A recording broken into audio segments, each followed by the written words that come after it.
एक सोनू नाम की लड़की थी जो एक अमीर घर से थी। सोनू के मम्मी और पापा दोनों पूरे दिन काम में बिजी रहते थे। सोनू की मम्मी का नाम सोनिया था। सोनू की देखभाल के लिए एक आया मौसी थी। आया मौसी का काम सोनू को उठाना, नहलाना, खिलाना और स्कूल पर समय पे पहुंचाना था। सोनू पूरे दिन आया मौसी के साथ ही रहती थी। सोनिया के पास अपनी बेटी सोनू के लिए जरा भी समय नहीं था।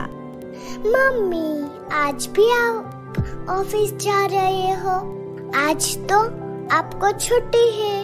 आज आपने प्रॉमिस किया था कि आप मुझे घूमने ले जाओगे। आज तो संडे है, आप ऑफिस मत जाओ। बेटा, आज मुझे ऑफिस से अर्जेंट कॉल आया है, मुझे जाना पड़ेगा।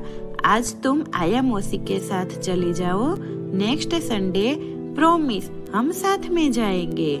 सोनिया आया मौसी को कुछ पैसे देती है और सोनू आया मौसी के साथ घूमने चली जाती है, परंतु वो पूरे दिन उदास ही रहती है।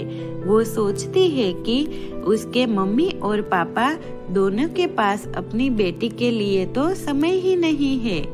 वो शाम को घर आती है तो देखती है कि उनके पापा ऑफिस से आ गए हैं। सोनू खुश होके उनके साथ खेलने के लिए दौड़ती है, लेकिन उनके पापा लैपटॉप में कुछ काम कर रहे थे तो वो गुस्सा हो जाते हैं और वहाँ से उठकर अंदर चले जाते हैं। सोनू फिर से अकेली हो गई। वह भी अपने रूम में चली जाती है। सोनू को अपनी दिनचर्या एक डायरी में लिखने की आदत थी।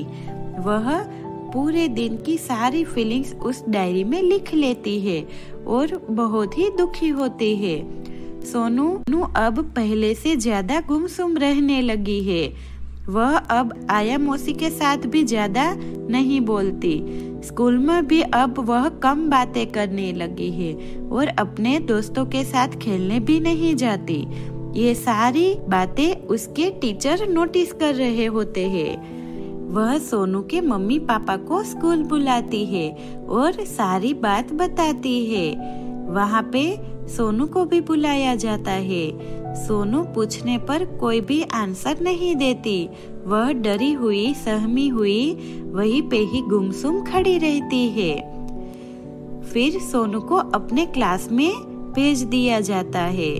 सोनू की मॉम घर आती है। घर आते ही सोनिया सोनू के रूम में जाती है तो वहाँ रूम में उसे उस डायरी दिखाई देती है। वह डायरी को उठाती है और पढ़ना चालू करती है। सोनिया पढ़ते पढ़ते रोने लगती है। अब उसे अपनी गलती का एहसास होता है। सोनू के घर आते ही सोनिया उसे गले लगा लेती है। उस दिन से सोनिया अपनी जॉब से हाफ डे कर लेती है। सोनू के स्कूल से आने से पहले ही सोनिया ऑफिस से आ जाती है।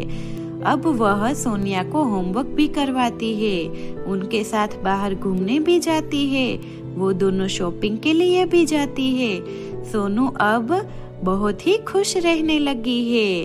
अब वह एक हैप्पी फैमिली की तरह तीनों रहने लगे हैं। सो पेरेंट्स, हम कमाते हैं अपने बच्चों के लिए, लेकिन अगर हमारे बच्चे को ही हम खुश ना रख पाए तो उस पैसे का कोई मोल नहीं है।